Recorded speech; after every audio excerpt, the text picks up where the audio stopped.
There's two sides to every coin, the good and the bad, but no matter how you flip it, sometimes data are very difficult to interpret when you have two conflicting reports from two major mints. We're going to talk about the good and bad news for precious metals in this video as we explore.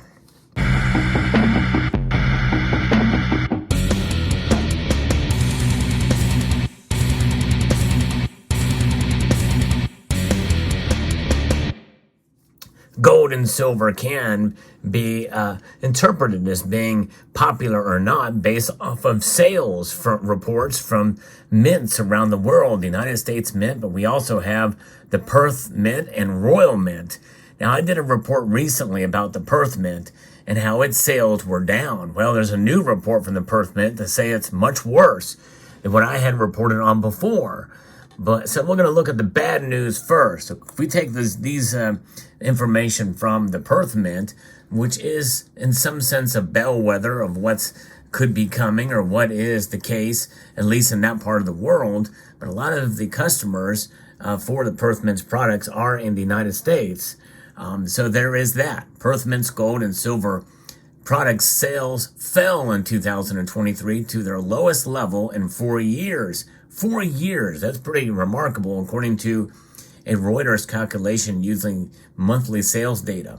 Yearly sales of gold coins and minted bars fell to 665,889 ounces in 2023. That's down 40% compared to 2022.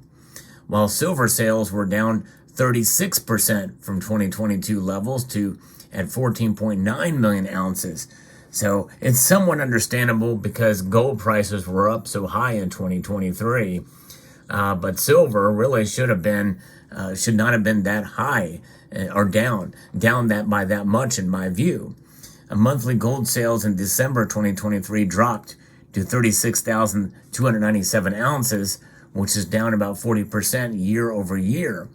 And silver sales stood at 681,490 ounces. That's 58% lower from the same month in 2022, according to the refiner. That is a big, huge drop. Neil Vance, Perth Mint's general manager of minted products, said the sales in December were affected by slower U.S. demand for gold bullion products, and their coining division closing for the year on December the 23rd led to fewer ounces being shipped.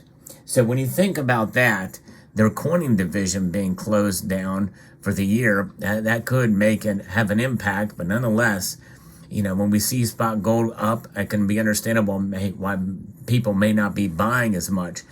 Now, most of you know that Perth Mint is owned by the government of Western Australia. It's the world's largest producer of newly mined gold.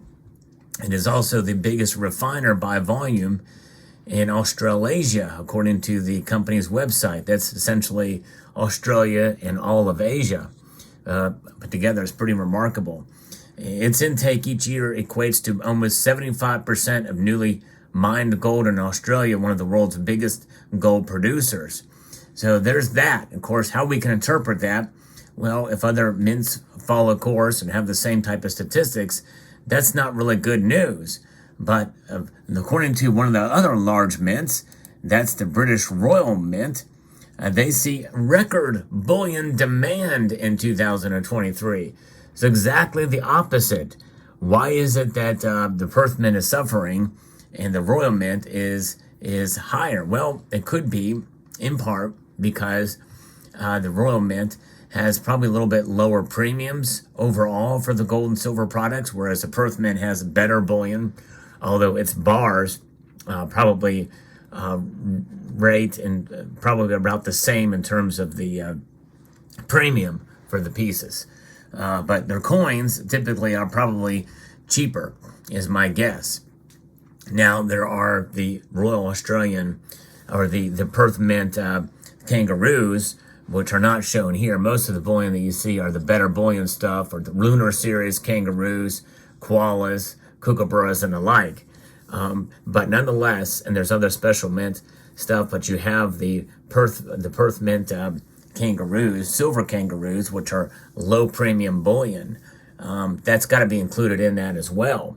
So they do have that, but they're probably not as popular, I don't think, as a bullion device as you would see for some of the Britannias, for instance. I think they're more popular. Now, 2023 was undoubtedly a record year for the gold market. Not only did prices hit all-time highs, but some major mints are saying they saw record bullion demand last year.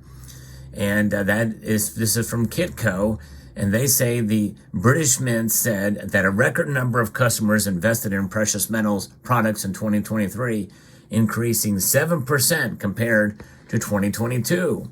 The Mint said that according to their customers, the need for safe haven demand was a significant driver behind bullion purchases last year. What is their main customer base? Mostly probably, I guess, the British people, I would guess. Many global investors continue to move into precious metal investments to weather volatile financial markets, the Mint said in a press release. Along with safe haven demand driving markets, the British Mint said another major highlight from last year was an increase in digital gold sales as consumers bought smaller amounts of fractionalized gold. So they do have that capability. I don't know if the Perth Mint has the same thing or not. They may. The Mint said that 77% of customers bought bullion products smaller than their traditional 1 ounce size. The 1 gram gold bar and the 1/10 ounce gold Britannia's coin proved most popular in 2023. And the thing is the Perth Mint does not have as many fractional bullion options. I mean, they do with the kangaroo. Well, I guess they do for all of their sizes. They do have smaller sizes, but the premiums on those, are a little bit higher, I think. The Mint also said that its gold sovereign coin remained as popular as ever, and the silver Britannia continued to be its flagship bullion product, topping the most popular product list of 2023. That's this. This is the most popular bullion product from the Royal Mint. Understandably so. It's silver, 1 ounce, just like the Eagle is the most popular from the United States. So it is the case with the 1 ounce silver Eagle, Britannia here. Pretty amazing. Now, the Royal Mint is committed to responding to market needs, and as part of its commitment, we have continued the development of our smaller fractional products, allowing entry-level investment right up to our 6-figure investment options. This has allowed more investors to purchase gold with us, with options to suit all needs. It's interesting to note that more customers made gold investments last year than during the lockdown investing boom of 2020, highlighting the continued appeal of the asset class, according to Andrew Dickey, the Royal Mint's Director of Precious Metals, in a prepared statement. Looking ahead, the British Mint expects bullion demand to remain robust throughout 2024. So that's what we have to look forward to here. And I'll be very interested to see what the Perth Mint does in 2024. It's pretty remarkable how very contrasting different reports here on these things here. The potential for central bank rate cuts in 2024 is boosting the gold and precious metal market as the prospect of lower rates boost demand for non-yielding assets. Traders and investors are increasingly pricing in a Fed rate cut sometime in 2024, which could accelerate the price of gold alongside the weakening of the U.S. dollar. The dual impact of this move could turbocharge gold beyond recent market highs, as recent geopolitical and economic uncertainty, along with strong central bank gold buying, has kept precious metal markets elevated, according to Stuart O'Reilly, market insights analyst at the Royal Mint. The ironic thing is and when that happens, you're going to see more boost in buying, when in reality, people should be buying now, before all of that happens. And that's the time. The time to buy precious metals is when it's quiet, when they're unloved, when the prices are down. Of course, with gold, it's really hard you can't really say the prices are down right now, but silver, indeed it is. And silver will eventually come out and break out. We just don't know to what level, when, and how high it'll go. Along with the shift in global central bank policies, O'Reilly said that geopolitical uncertainty should continue to support safe haven demand as investors looking for protection from volatile markets. So that's it. And it's pretty amazing to see now that the Royal Mint is also, I've talked about this in a prior video too, the Royal Mint is actually taking into silver recycling and gold from phones and electronic devices and the like, and converting that into jewelry. That is now a story that is now recirculating yet again.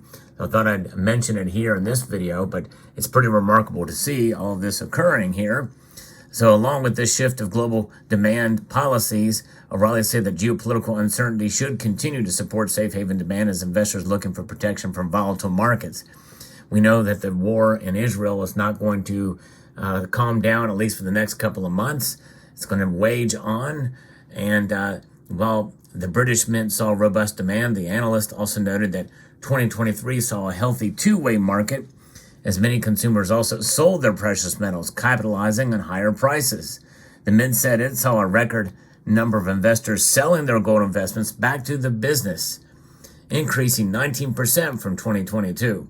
At some point in time, or at the same time, the Royal Mint said it paid out 46% more than in 2022 to customers selling their bullion, adding that many investors likely made substantial profits on their investments. And I didn't realize that the Royal Mint actually had a buyback program for gold, or silver. But I guess they do. You can buy bullion directly from the Royal Mint. I've done it and have gotten fairly decent prices, even when you take into account shipping and cost and the like. So pretty fascinating. Let me know what you think about this report. Good news and bad news. I think overall, I think probably demand has been pretty much up when you take into account U.S. Mint figures, which Silver Wolverine has done a really good job reporting those, and the like. And so, but there's other mints and products out there that people are buying. So let me know what your thoughts are in the comment section below. Hope you found this video informative, insightful, and educational. Would like to extend a multitude of gratitude to each and every one of you for watching, and encourage you to please rate. That means thumb up this video, share it, comment, and subscribe.